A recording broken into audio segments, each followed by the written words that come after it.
Hello, nobody just yet, and welcome to the Roach Wiggle, April 20th, 2023. I will not. Oh, there we got somebody.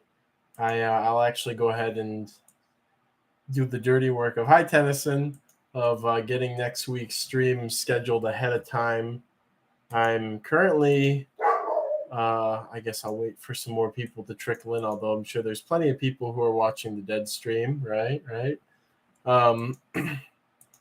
Before I start giving some updates on the last week, let's see if I can get this thing going here.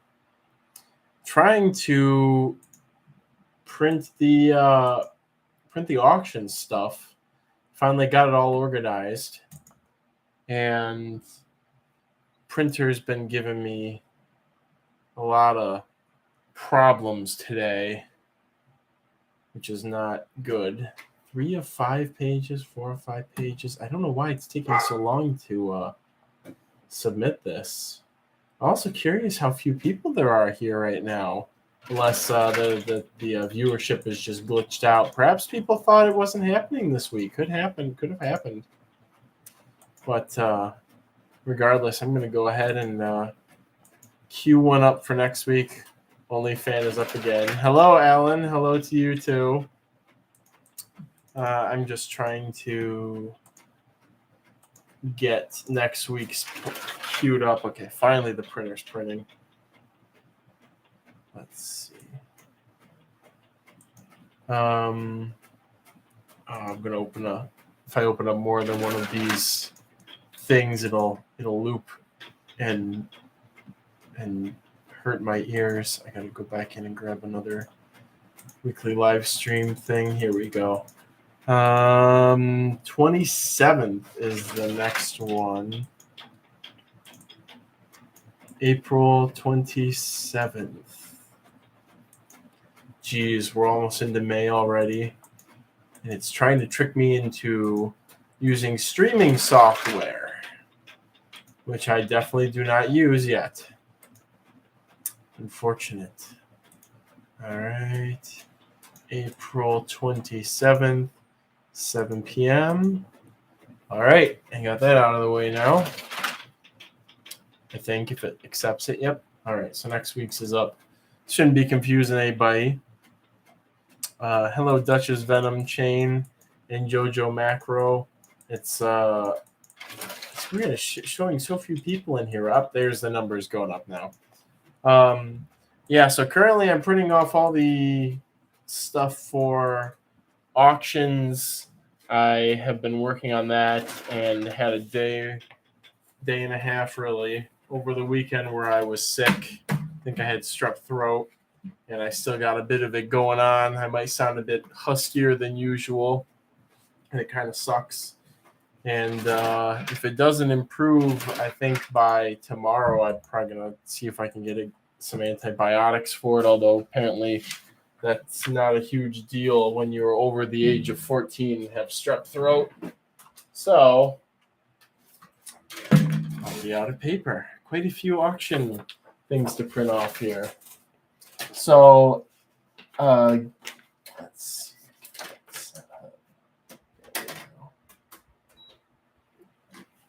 So we'll get that Altered Pants. Hello to you too. And Exotic Wilderness. Did I say hello to you already? I don't remember.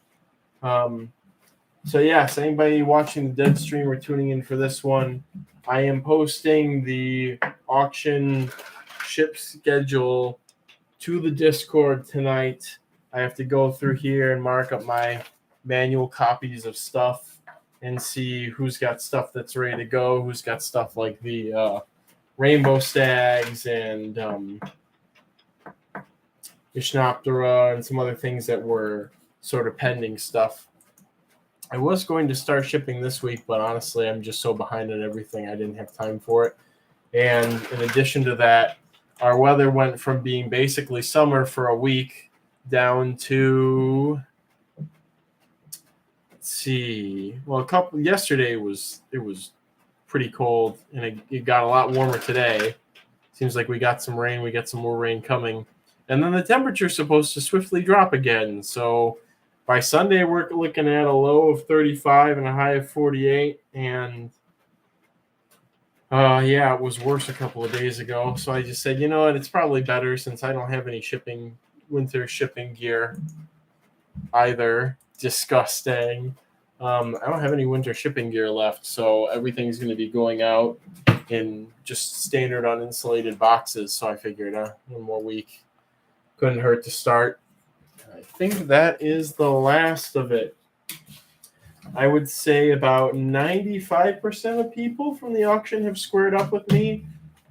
Nobody maliciously. A couple of people, they have other people who are getting orders and they want their stuff shipped with that, and they wanted some additions to their order and things of that sort. And so, yeah, thank you guys for making it a smooth process overall. I will eventually get better at this. The Excel sheet definitely helped a lot for this go round. I just have to, every time I do this, sort of find a neat little thing, a neat little shortcut that will chip some of the effort off of keeping track of things. So anybody who's inquired about a standard order, that's been tabled. When did I say? I haven't even updated the site in a while because I've been so busy and sick. Order inquiry hiatus. Let's see. Not be answering standard order inquiries until April 21st. All right, that's tomorrow. So tomorrow I will be clearing the inboxes. I have a couple things to do in the morning, and then I can clear the inboxes. You know, I really miss having a morel mushroom season. It's been a while. Yeah, Shane, has that really messed with that in your experience? Because a couple of years ago I was finding quite a few of them here, and then the last two, I haven't seen any. I think my neighbor found one in his yard.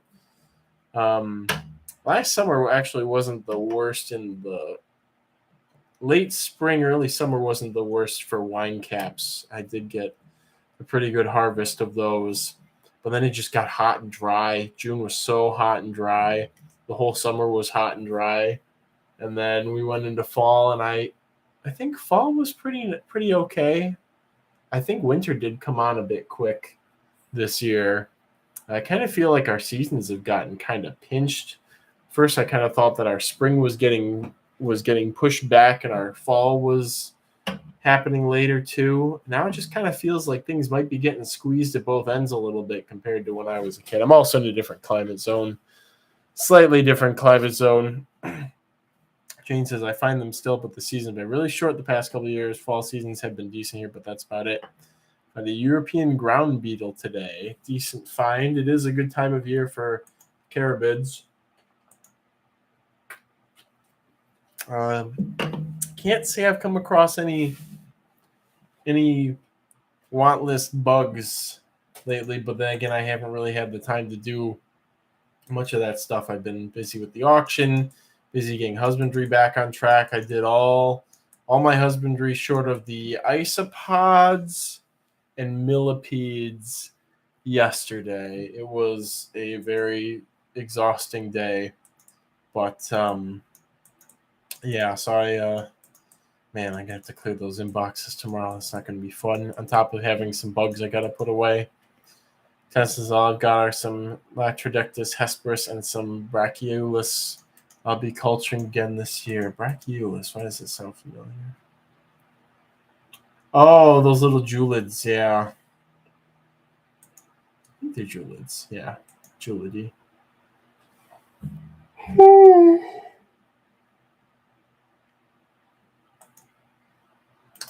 Man, Julidy, all the love I had for finding little millipedes in the garden when I was a kid, and then it was all ruined when I found out they were all introduced. Was changes your life, man. Brachyolus. I think I've had those come in on leaf litter a couple of times. Perhaps. Cylindroiulus. Now I'm looking at all the introduced julids on Bug Guide. Blunt-tailed snake millipede. Some interesting common names for some of these snake millipede. Interesting. Ophiuchus pilosus. See what that is. Can't wait to find morels. Yeah, I mean, it should be any day now, but again, this back and forth with the weather, it's something. Like, we had everything, a lot of stuff shot up and then kind of stopped, and it's kind of stopped right now. Like, bluebells are just about to bloom. There's a couple patches of bluebells in the front yard, and they're like getting ready to bloom, which is kind of weird because like the violets haven't even really bloomed yet, and usually the violets get the jump on the bluebells here. Although we've been getting a good amount of moisture, so that's good. Tennyson aspiring to find some Tylobolus utahensis. They're quite rare, so not sure I will. TBH. I wonder if that's what I saw, and if that's what I found the dead bodies of in Colorado City. Yeah, it seems kind of. There's an old distribution of the millipede Tylobolus utahensis. Their marks on T. Fredrickson.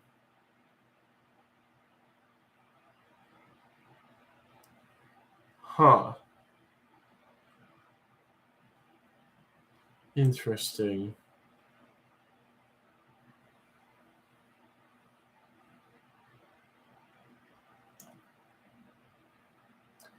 Very interesting. iNaturalist. Let's see what iNaturalist has for here.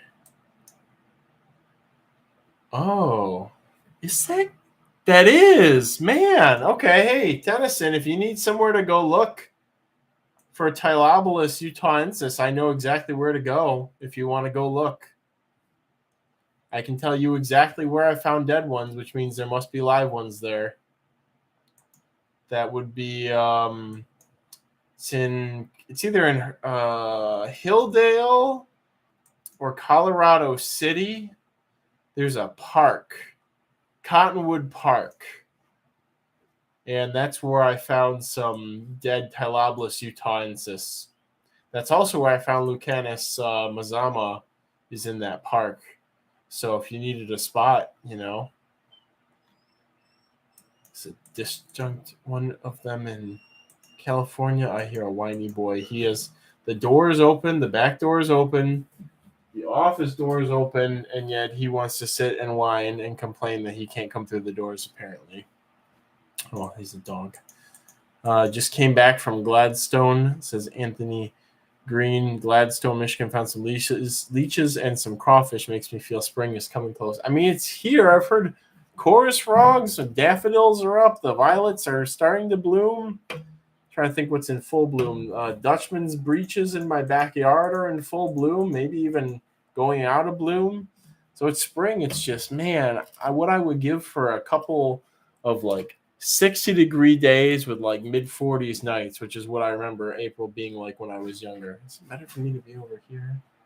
There we go. That's weird shadow in my face. Spring peepers are out. Chorus frogs are out. Garter snakes are out.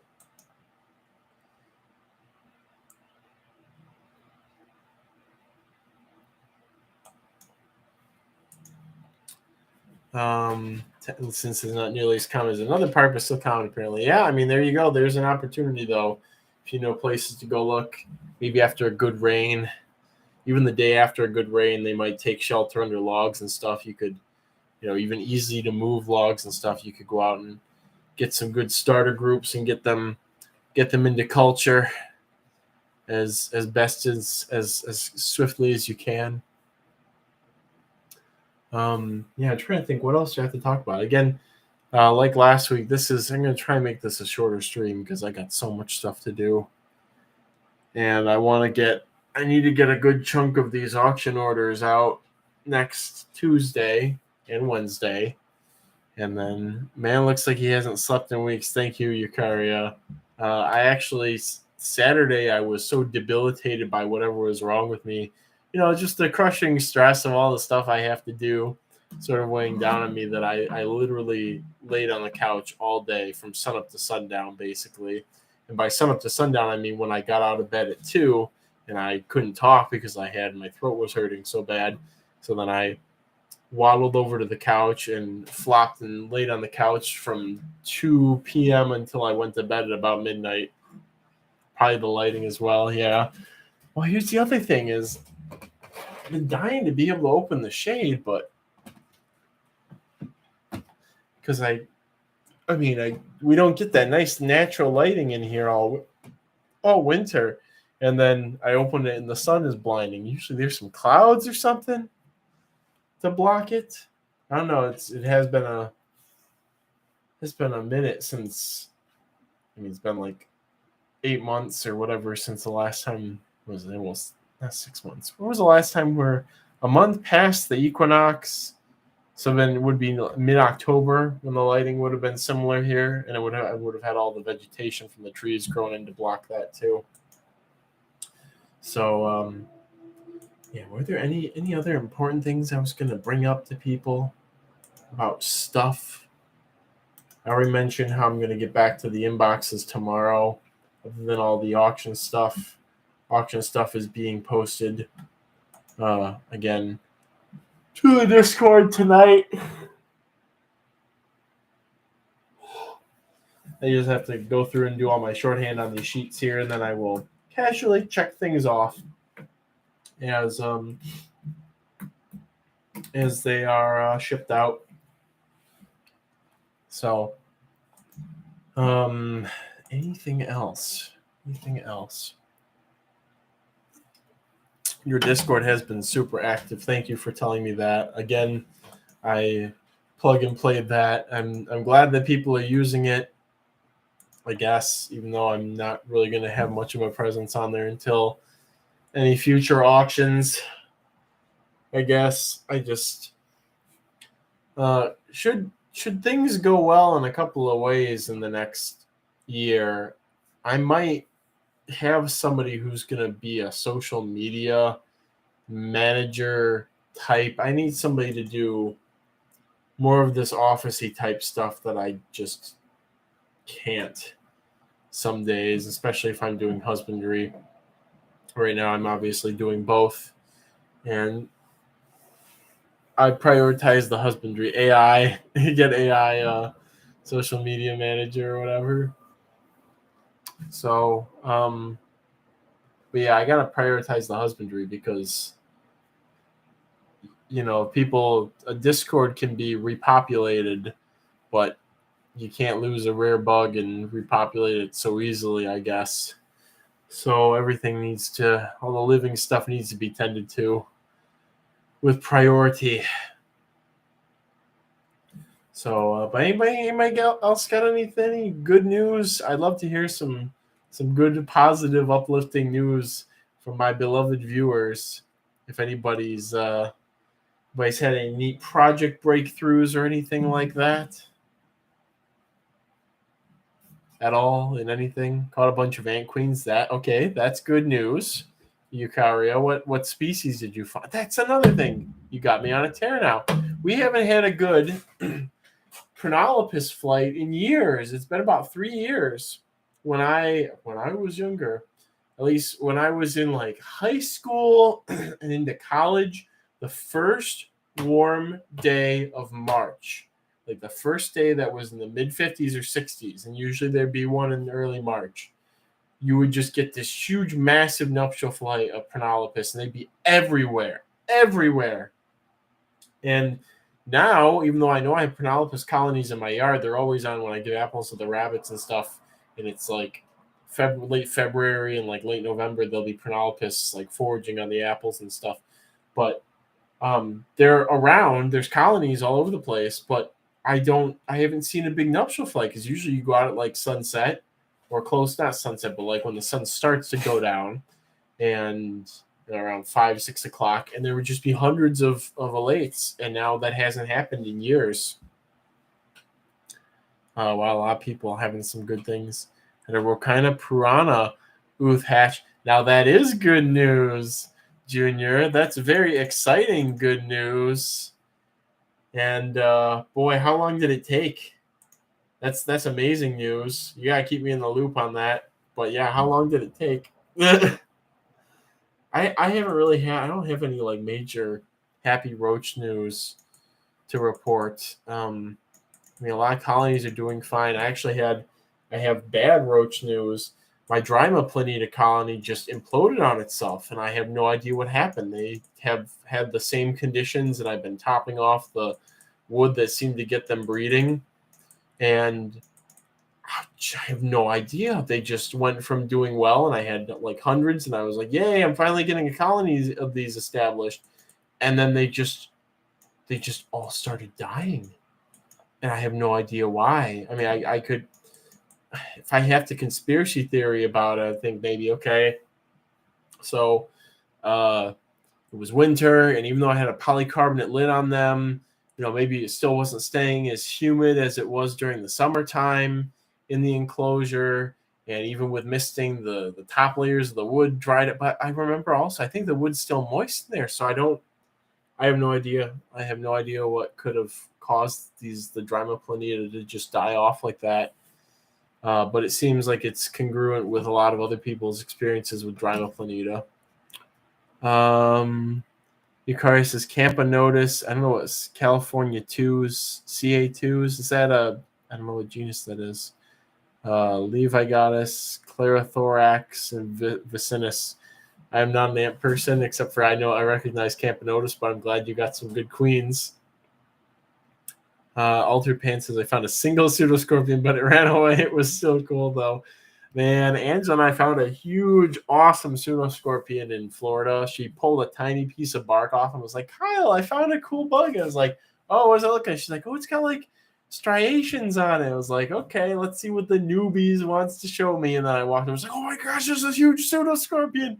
But we weren't equipped for collecting pseudoscorpions. We just had containers for collecting Euthalastoblata, and so it got in between a furrow and stuff, and it disappeared, and it sucked because I was hoping to give that to Will.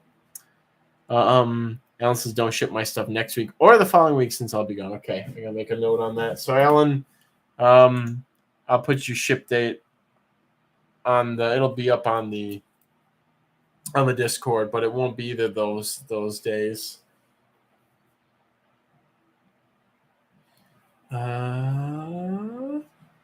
Okay. All right. Made an important note there then.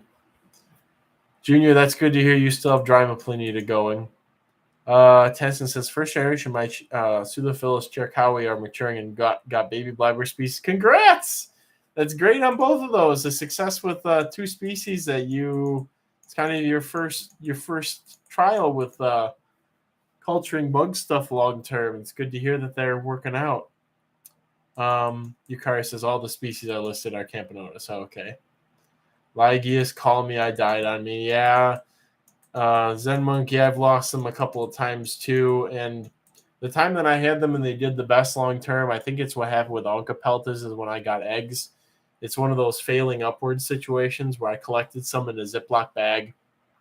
It was like Easter, like 2 or 3 years ago or something. And I left them in it for like days. It was like, oh yeah, I'll put these away whenever. And the females laid eggs in the Ziploc bag and then like crawled off and died. And I was like, huh. So I like collected the eggs thinking like, oh, well, this bypasses, if there's any pathogens that are transmitted by like them pooping on a surface and the surface being wet or misted. And then another individual coming by and like drinking it up, like what happens with Oncopeltis, then this will stop that from happening. And that was the group that did the best for me. So I'll probably do that again. The torturing pregnant women in a Ziploc bag strategy, since it seems to be the best way to go for this situation. Yukari says California 2 is the largest Camponotus in the United States. That's pretty cool. Somebody was telling me, I can't remember exactly who, about some like shiny gold Camponotus that's found in Mexico, or maybe it was another Central American country, but I can't remember what it was. I also have my Vittata enclosure set up well with Humidity being between 68 and 82. Speaking of which, Tennyson, you're making me realize I need to check on my Vitata. How is everybody doing in here? Okay, you guys look alive. That's good. Some days it's all you can hope for.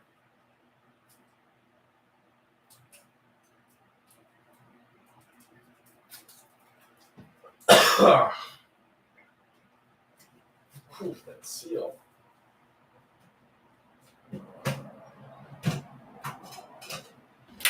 Kyle says, take very good care of your Hemianthus Vitata. Also, Kyle doesn't water them for a couple of days.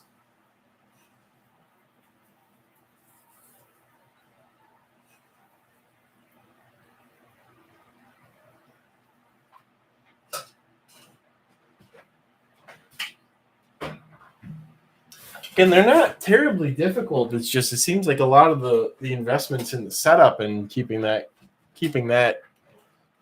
some availability of moisture and microhabitats available at all times. Chain Conklin says keep a pocket of centrifuge vials at all times. I actually don't like using vials in the field. I have like my larger cups. That's because I don't like having to move things more than I need to. So Alan says the keys Pellinota are pupating. Okay, here we go. So I have a colony of, I have Pellinota punctata from Bryceville, Tennessee, which is where you get both the black-legged and the sort of full-body tan forms. Those are pupating. I have the Florida Keys Pellinota, which are pre-pupal right now. It's my F2 generation of those. So those are doing fine. They're pupating. We have Pellinota punctata that Satchel sent me just a couple, I can't remember if it was on purpose or accidentally, with some Lucanus elaphus larvae. And I just was like, oh, what the heck? We'll just set these up in a tiny container and keep them, because I think Tuscaloosa has just the pure tan variety. And anyway, so I set those up and I took them to an expo. I was like, I'll just sell them to somebody if they want to get a group of them, and nobody wanted them at that expo. So I was like, oh yeah, I'll just take them home. So they've been in like a smaller than usual cup, and they're pupating now. They're a pupae in there. Where I was going with this is, hilariously enough, the one Pellinota punctata strain that I don't have and have had difficulty acquiring are the Michigan ones, which are bigger and I think probably the coolest because of the contrast between the body and the elytra and the legs. And so that's the next goal, is to get some of the Michigan ones, or at least one of the ones from probably like north of like the Appalachians is probably where those would be from. Tennyson corrects his thing to low 60s, not moss 60s. Some eggs, welcome. Good to see you. Eggs. Oh, I have a question about some eggs. I'll email it. So yeah, Pellinota punctata. I like how I've gotten all the what I would think might be more difficult to acquire than the ones that I have found Pellinota in my neighborhood, both in my parents and here. It's just they're not tremendously common. You know, I feel like maybe there'll be some in the compost this year. There's got to be a lot of larvae of stuff in the compost with how long some of the woody piles of things have been there for. I'm really hoping I get lucky on like the first hot night in May, and I can go outside and I can find a bunch of Lucanus emerging from the compost pile. Yeah, Walrus, your backyard is loaded with creeper and grape, but I see maybe one Pellinota. Yeah, it's the same here. I don't even always see one a year. The most abundant place I ever found multiples of them was at Sterling State Park, when I didn't really know what they were, or I didn't really have an interest in trying to keep them. And I think I found somewhere between 3 and 5 in one night there in July once. It's nice because there is, at least in Michigan, there's kind of like, there's a dip in sort of the stuff you can find at Blacklights in July, kinda. You get some weird stuff that, I mean, there was one time where I blacklighted in July and I found like hundreds of mantid flies, hundreds at this one spot. It was crazy. and diving beetles and a lot of smaller stuff. But there's not like a lot of the silk moths aren't flying in Michigan then, so you don't really, or they aren't doing, if they have a second flight, they're not doing their second flight. A lot of them fly in late May and June. And you got all that late spring stuff that just sort of like erupts in late May and June, and then July things sort of die down for a bit, and then August things sort of pick back up as stuff. A lot of the orthopterans are maturing, and then you get into late August, September, early October, and there's just spiders galore, orthopterans galore. There's a lot of I don't know if you reach Hymenopteran diversity might peak around July, or might be pretty good around July, but yeah. So July is kind of here, but it's nice to see something big and cool like that, like a grapevine beetle in July, especially at a sheet when there's not too much else there. I think Lucanus capriola stopped flying the lights around early July too. It just gets, at least in years past, it's been so hot. Last year was so dry. It was just terrible for a lot of things. Somebody says, I made a research poster about cockroaches for one of my classes and thinking I might bring in some live specimens during presentations. Yeah, do it. That's a good idea. I would love to see your poster when you're done. If you feel like emailing it, and I'll get to it when I get through the 243 things that I need to go through in the main inbox. Gotta love mantis season, says Walrus. Alan says, rip, all the spider eggs that probably got eaten by those mantid flies. Yeah, it was insane. It was at the community organic garden at U of M Dearborn. For a long time, I feel was a biodiversity hotspot of stuff. And I don't know what has changed to sort of decrease the biodiversity there. Again, it's always kind of been like overrun with all kinds of horticultural, bizarre and invasive, aggressive things, like all kinds of mints and onions and weird, like old world mustard species that I haven't seen anywhere else in my entire life except for there. There was like a creeping mustard in the paths and stuff like that. It was very strange.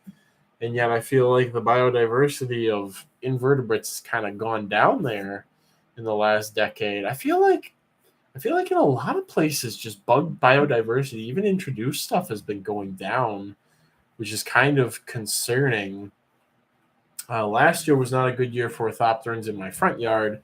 Years past, there have been hundreds of grasshoppers and other things last year. I think that one I can point the finger at the rain.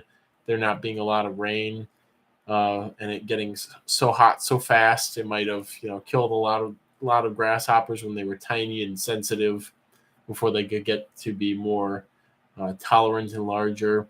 But as far as like hymenopterans and hymenopterans and all kinds of other insects, it was pretty good last year. I saw plenty of pollinators and stuff like that. There was no concern.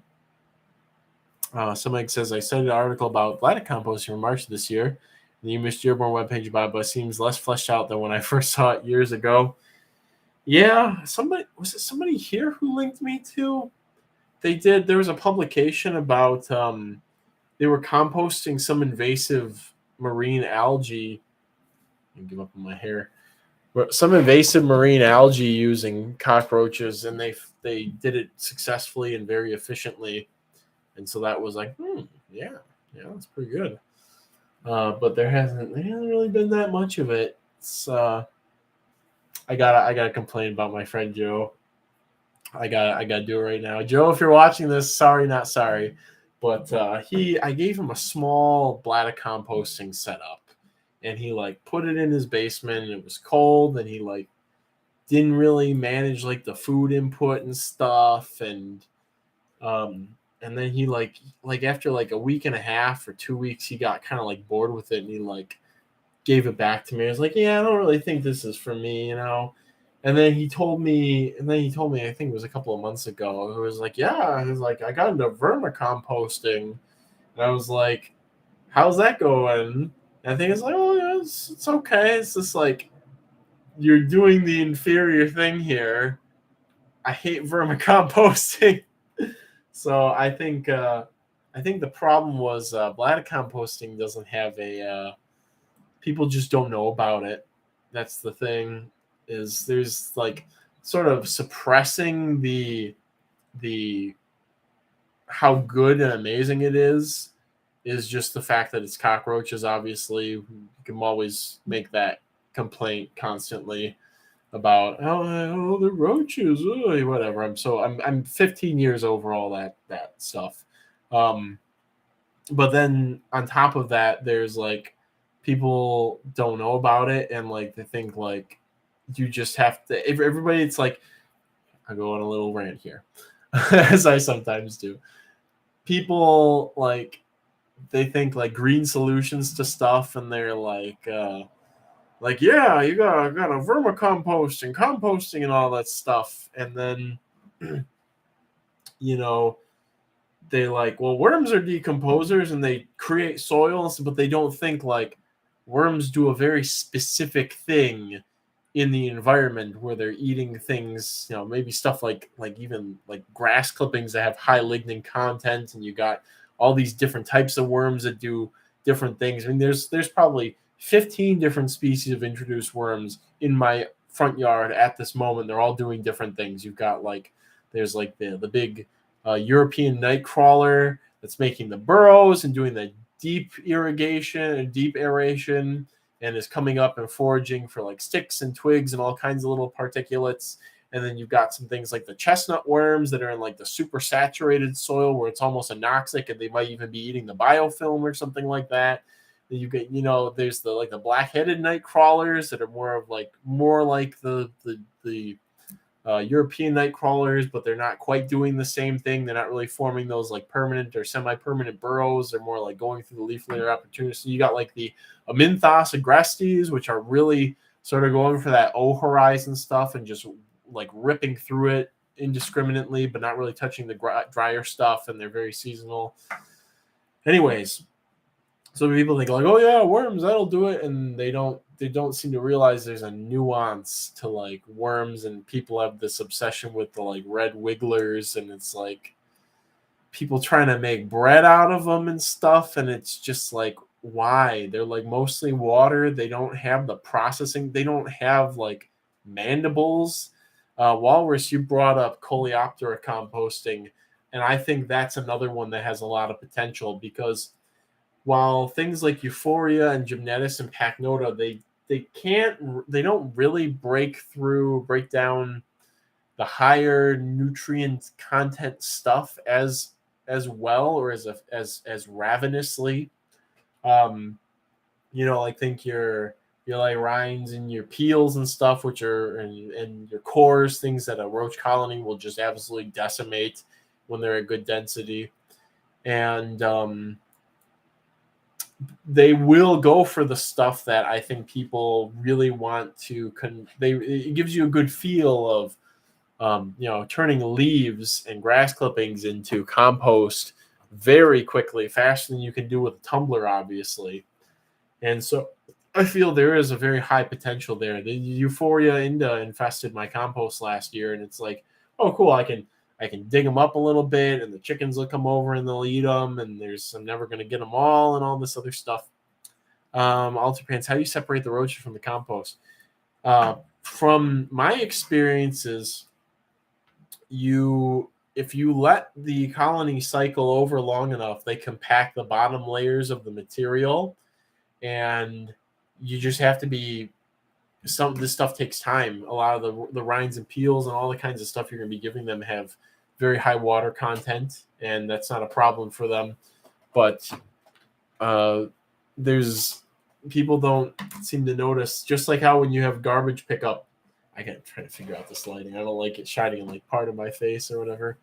That's fine.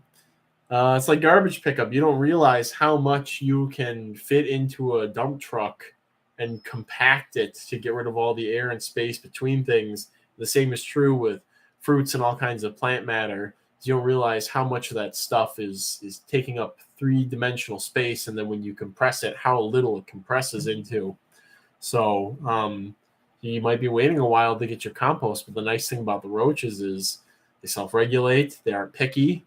for the most part, when you have enough of them, you can also use the roaches for things like feeding them to chickens. I don't think I will ever be on the eating cockroaches bandwagon. I've talked about this before too. The oots are tasty, but the adults just have a roachy taste, and it's just like, okay, let's just feed this to chickens and turn it into chicken biomass, or feed it to fish and turn it into fish biomass, something that's a little bit more palatable for humans, because you were feeding them waste already. It's not like you're not wasting anything. It's not like there's not some terrible gap in energy loss that you should be concerned about with this part of the process.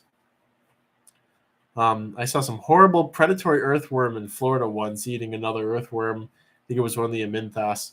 Yeah, it could have been. Aminthos are ridiculous. It is. They kind of come and go in numbers. But did I talk about my depressing experience already last week? Maybe I did. Maybe I didn't. Robert Dean, hello. Do cockroaches taste better than worms? I don't want either of them. It's like asking me would I rather. It's I don't want to eat either of them in just their base form. It's like ask me, would you rather eat a pile of dog poop, or would you rather eat like this pile of like bile-filled human vomit? I don't want either of them. I'm not going to choose between these two awful options.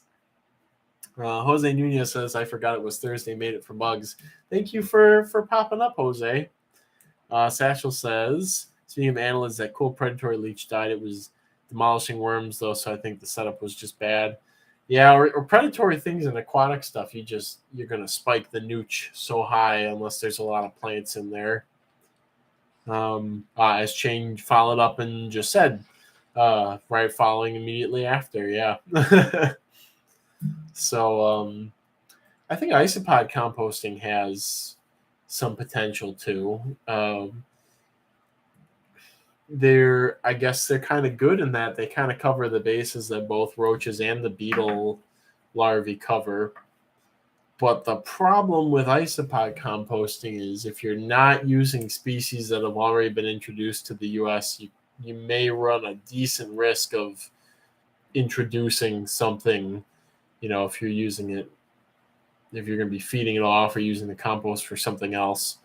It's not so much of an issue with the roaches, because like Eublaberus or Blaptica are not going to survive like a Michigan winter. Blaptica might survive a more mild climate winter. That's a discussion for another day, though.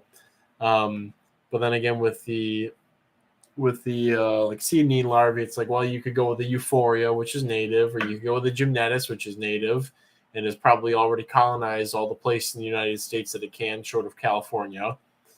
You could go with Pachnota, which is not going to survive a winter, etc. Ice spot composter would lead to so many introduced dairy cow spots. Maybe not, because now I gotta talk to Nate. He's probably sent me some messages on Discord, but last time we discussed the dairy cows and milkbacks, which milkbacks are just unproven out dairy cows. They're probably not Levis. They're probably a different species. And it was just assumed that they were Levis because everybody assumed everything with isopod species back in those original Wild West days, which we are seeing the end of nowadays. Or I guess we're kind of seeing the end of it. I don't have my finger on the pulse much anymore. But yeah, so that poses some problems because they're reproductively isolated from the Levis that we have in the United States, and that in addition to some differences in morphology. So if you're getting the wild type like milkbacks or whatever pop up, you'll notice that they are different than other Porcellio levis strains. I don't know if anybody actually keeps a wild type levis anymore other than me. But I have like the old hobby stock of that, and they're morphologically different, and that would morphological differences adding to reproductive incompatibility means that they're probably different species, that they are different species. Tennyson says, yeah, Cubaris and Marulinol were the most messed up, but so many genus are just a pile of mess, which luckily people are cleaning up now. Walmer says, God, my friend has leaves on his campus in Tampa. I got a harassment. Send me something. And we don't know. There's all kinds of introduced stuff all over the place, too. That was the other thing, is people finding pockets of stuff introduced to weird places. It's just kind of how it is.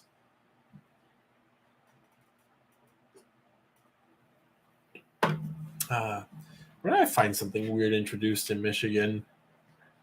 I'm trying to think. Did I find anything weird introduced here? I remember finding one of the first brown marmorated stink bugs at U of M Dearborn. It was on my car when I got out of a class. Either I got out of a class in like 2011, or I finished up looking for snakes in like 2009 or 2010 and went to my car and found a stink bug on it and was like, oh. Speaking of which, didn't see too many brown marmies in the house over the winter. Maybe one or two. Last year there were quite a few more. So maybe something's catching up with them. Maybe something's adapting to eating them. Robert Dean says, I use Forficula auricularia in my indoor compost, reminding me I have never actually successfully bred European earwigs and that I need to do that this summer. Kyle, would you happen to know if there's a checklist for cockroaches in Michigan or Indiana or Illinois?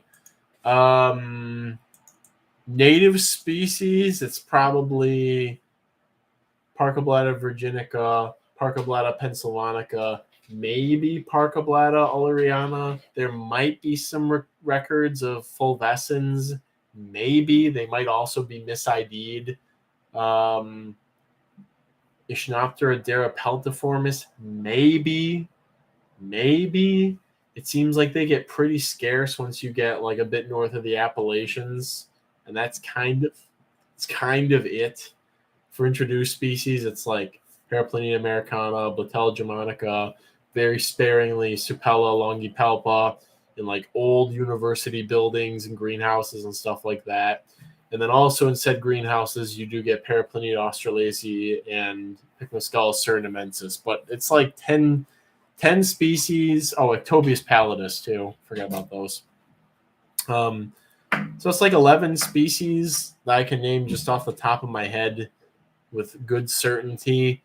I wouldn't be surprised if there's another 4-ish to add on to that. And that's not counting termites either, because there's a couple of reticulotermes in Michigan and adjacent areas. There's 3 in Michigan. There's Flavipes, there's Arenicola, which is apparently there's genetic evidence to support that Arenicola is probably the same species as Flavipes, but is a rapidly diverging population that is adapting to dunes.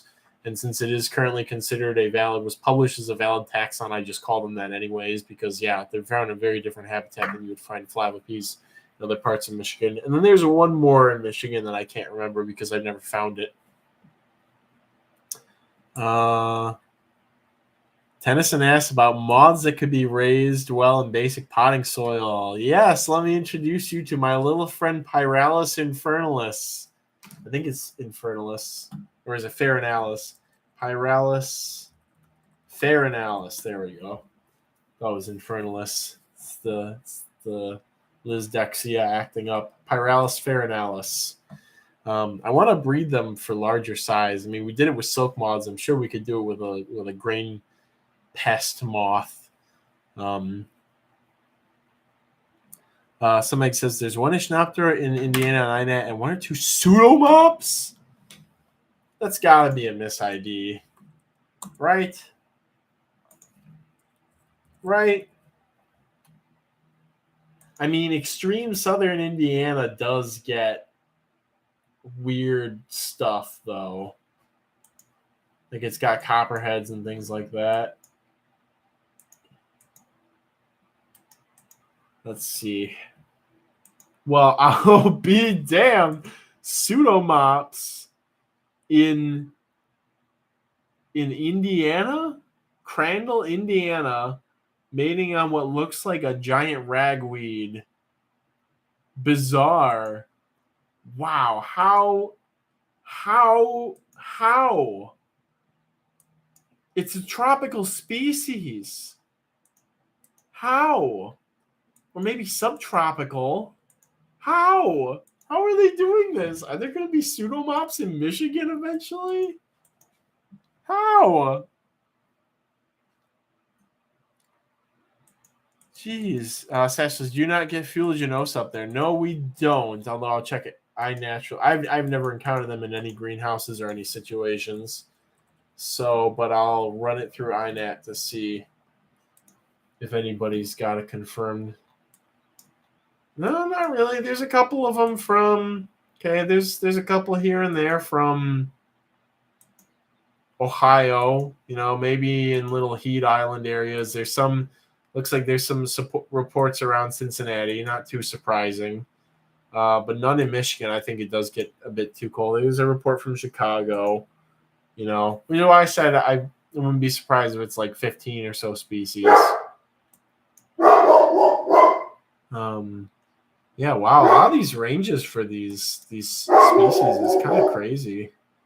I'm just kind of curious to see what cockroaches pop up in Michigan. Out of curiosity, let's see what's in the UP. Parkoblatta pennsylvanica, Tobias, Pallidus, not surprising.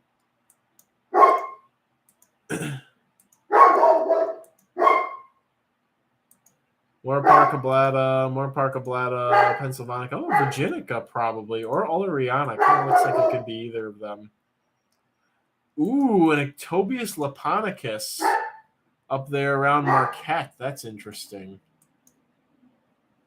So, but yes, also it's probably very undersurveyed in a lot of Michigan. I wouldn't be surprised if there were little pockets of weird things. Again, what is that? Somebody got a picture of a dubia on here from Petoskey? What the heck? There's no information if it was found like in association with or not with human habitation. Here's somebody with a picture of a mislabeled Parkoblatta. Not gonna dirty my hands with that right now.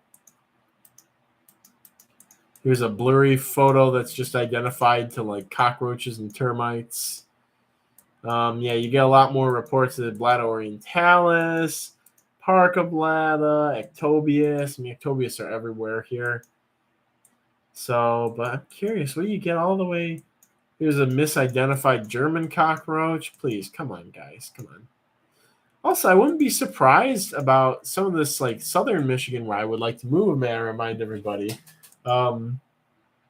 has pretty much no cockroach reports. A lot of them are from like major city areas, but I think part of that is a lot of like southern Michigan's just been farmerized, and so there's not a lot of habitat there for cockroaches, or even like a lot of space for stuff to have colonized. I guess not a lot of suitable habitat for things.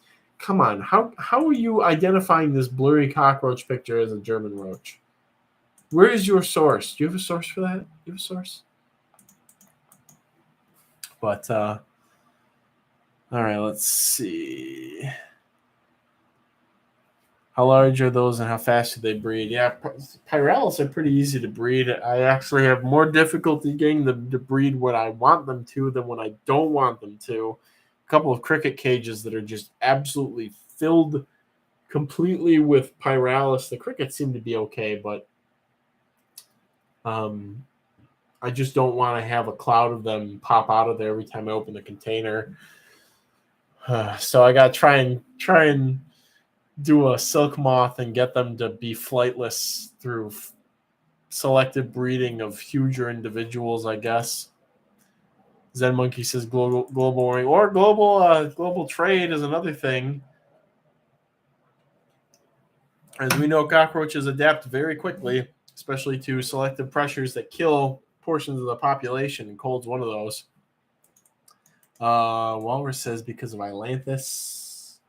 Oh, those, yeah, the webworm moths, but That also means you got to keep Ilanthus going year round, so that's not very fun. Laughs in like 32 species of roaches found in Alabama. What are the 32 species of roaches found in Alabama, Alan? Some eggs. I think there was a panchlorine inat from St. Louis. Yeah. Well, some of those get brought in with bananas too. Is another. Hence the banana roach name, so they can go all over the place. And you think there'd be a little bit of a better eyeball on that stuff, but I think some of the stuff that comes from the tropics they don't really care about because they figure if it gets to somewhere like Michigan, it's just going to die. I had an ex whose dad was a refrigeration tech specialist something, and there was a day where she let me know that her dad found at one of the places he was working with, they had I think it was an oleos or something coming on the bananas from like Costa Rica, and the store gave my information to him, and they called me, and I went in to like get it, and I ended up getting this half dead oleos. It was missing like 3 legs too. This half dead subadult oleos from this Kroger in my hometown because of that. But it was just like, yeah, here's something that slipped through. And not only did it slip through, the store was like, hey, let's ask this guy whose daughter had an ex who does bugs and stuff to come in and just take it home and do whatever with it, I guess. So Meg says, yes, I always think it's ironic how INET observation is centered around human populations rather than plants or animals. I mean, yeah, that's also where the most eyes are going to be on things too. Tennyson says, that reminds me, can you keep anything with pseudophilus, or would the eggs all end up destroyed or eaten? I've kept isopods with them without any issues. The only thing you gotta watch out for is if the isopods get to be of such numbers that they outcompete the baby pseudophilus for space. Otherwise, you can keep bigger pseudophilus with them all day, and they will pop out babies like crazy. But you got to make sure the babies aren't getting stressed out by being pushed out of good hiding spots by isopods. Michael Hare says, "Good evening, better late than never." Yes, that is a very valid thing, and that's something I've been living by the last 2 weeks, I guess, as I prepare to get the auction orders up on the Discord late today. Somebody says, it's also crazy because tropical produce is picked like a year in advance. I'd love to hear more information about that. What exactly you mean by that? Magnificent Animal says, hi. Hello, Magnificent Animals. I think we're also going to wrap the stream up around the 1 hour mark, but I'm curious. Somebody has made this point about tropical produce being picked a year ahead of time. I'm wondering what do you mean? Where does that information come from? I'm curious because stuff. I kind of figure with stuff in Michigan, we get this huge crop of apples every fall, and then all winter you have apples, and all summer you have apples, and all spring and summer you have apples, and it's like they're not growing all this in California. They're not growing apples in California, or at least they're not growing Macintosh, and they're not growing 500 different varieties of apples in California. If they're growing anything year round there, and it's got to be a balance between getting enough cold hours and having enough moisture in that kind of place to actually produce a crop at an off time of year. I would figure, they're growing a very limited selection of very hardy apples. That might be those ones you see in like the little Disney bags where all the apples are really tiny, and I'm like, I don't want to eat that. That something's not right about it. It doesn't look good, but they have to produce a product or whatever. But anyways, so I figured there's probably some huge refrigeration storage places where they store apples at like the optimum temperature, and they pump some sort of gas into there that prevents them or discourages ripening or something like that. Somebody says, I heard it from a teacher how bananas are picked way far in advance, and they have gases that promote ripening. When a store needs new bananas, they tell the warehouse and they add the gas. How do they keep them right? Yeah. Yeah, I figure that's what they do with apples too. Is they pick them a bit before their peak, and then they sort of maintain them in a facility, and then they sort of synthetically ripen them or semi-naturally ripen them as needed throughout the winter and um, spring and summer until there's the big auxins and gibberellins and such. Yeah, that makes sense. Curious they do that with bananas because I figure that most tropical things, especially in like Central America or South America, that what's up? You can come in here, you know. I would assume that they would get a continuous crop throughout the year, but maybe also there's a whole chain of things where they pick it early, and then to save on transportation and loss of product costs, they have this unripe crop stored somewhere in the U.S. or several places in the U.S. and then they just sort of pull it out as needed and ripen it. So it's crazy how bugs can survive, but not at all impossible. Yeah, I mean, if it's very tightly temperature controlled, you could keep an arachnid at those temperatures for a very long time. Yeah, Alice is pretty sure I'll pick a year in advance, but maybe close to that. Again, I would feel pretty comfortable saying we do that with stuff like apples, especially because I can still go out and buy certain types of Michigan apples. They're sold as Michigan Red Delicious and Michigan whatever, which I go and do this like every couple of weeks to get food for the bugs, and I can still go and buy Michigan this apple or Michigan that apple. It's advertised right on the things, and they also say like Washington this apple and whatever. So they must be storing them in an unripened state and then steadily ripening them to meet the demand through the winter. Because otherwise, if you left a Michigan apple you picked in October out on the countertop, it's gone in like 2 months, even that. So there's no way that and there's no way they're growing them in the winter in Michigan either. That's not productive in any capacity. I don't even know if that's very possible with the lighting and the temperature cycling and all that jazz. Yeah, they pick them ripe and keep them very cold and use ripening inhibitors. Maybe bananas, not a year, but definitely some produce. Even then, I don't see how it'll last for a year. Yeah, I could see some produce being, like apples again. By the time we get to August in Michigan, there's no apple crop in August, and you still see apples available in stores. I don't know if I necessarily see Michigan apples available in stores in August. I'll keep an eye out for that this year and see if in August there's Michigan apple crops still available, because that would mean, they're definitely being kept in some sort of facility and then ripened. But maybe a year again, or it's just under a year to coincide with the release of the following year's crop. Right before that, you got to kind of run out of all the stuff you had. Invertebrate Dude says hello. Invertebrate Dude. A lot of fruits, they do pick them up to a year in advance and store them in cold conditions and certain gases that inhibit it. Right? Yeah. Again, there's probably a very, very, very particular research that's been done on this to find the exact temperature to store a certain type of fruit in at a certain stage of development, and then expose it to gases that inhibit ripening or whatever, to maximize the amount of time that it can be kept in storage. I'm certain that there's probably an abundant body of work that's been done on specifically storing that type of stuff for long periods of time, because there's so much money to be made from it. TJ says not merely cold, Alan, it's specific gas and chemicals that completely inhibit ripening. I mean, there are bananas in the greenhouse at my school that have been green for several months. Something to do with oxygen. I read something about it a while ago, but did not retain specific info. Yeah, I mean, if you think about it, basically the entire way we live is a product of barely, not even 100 years. Basically, since World War II, been since like the 100 years. Basically, been 100 years of us living with the convenience of, I want to have apples in the middle of the summer. I want to have bananas in the middle of the winter. I want to have this. I want to have, what's the most off-season thing you can get?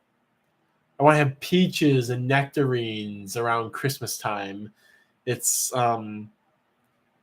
it's very new to the way that we live. Before, if you wanted to have those things in the off season, you needed to can them if you could even get them. Melons in spring, yeah, there's another one. And now it's just all the produce is just flown all over the place and trucked all over the place, and you can get whatever you want at any time of the year, and it's pretty crazy. Eggs in the middle of the winter is another one. Um, so it's definitely completely winter okra. Oh, that's another good one. That's very anachronistic. Bananas are a large part of my diet too. Protein and fruit. Zen Monkey says bananas require approximately 18 months to go from sprout to type banana cluster. About 12 of those are ripening the fruit. Interesting. Banana and peanut butter is almost a good combo as peanut and chocolate. Yeah, I just looked it up. Bananas doesn't apply. Interesting. One of the biggest differences between organic produce and non-organic produce is organic produce never goes through that process. It's always fresh, whereas non-organics are often stored. That's an interesting thing to point out there, TJ. 14 days is storage time. Again, I would assume with bananas, as had happened in that oleo situation, that they were brought up from somewhere tropical. And again, because I would assume much like coconuts, and maybe I'm trying to think of some other strictly tropical mangoes, coconuts. I don't know if kiwis are tropical or not. No, I think they're temperate or semi-temperate. Anyways, what's some of the tropical fruit? Not even oranges. Oranges are kind of temperate, semi-temperate, which is why there's so many in Florida and why they're semi-seasonal. It's another good tropical fruit. Jackfruit. A lot of like really truly tropical fruits, like those trees they'll flower kind of intermittently throughout the year. So you could theoretically have a continuous harvest, unlike temperate stuff where you get one big harvest. But yeah, with the bananas, yeah, that's definitely one where it's like I could see, unlike the apples, where it's like, yep, you are limited by basically the temperateness of where you live, because if you're not living somewhere temperate, it's going to be very difficult to grow apples. Where was I going with this? Oh, yeah, the bananas are probably brought in recently, which is why the spider was still alive. But at the same time, I wouldn't put it past the spider to survive at a perfect temperature, and perfect humidity and all those other things without any sort of food, etc. Carrots can survive on their own for several months under the right fridge conditions. Yeah, that's another one. Was carrots in a fridge, you can keep them roots and delay growth for a very long period of time too.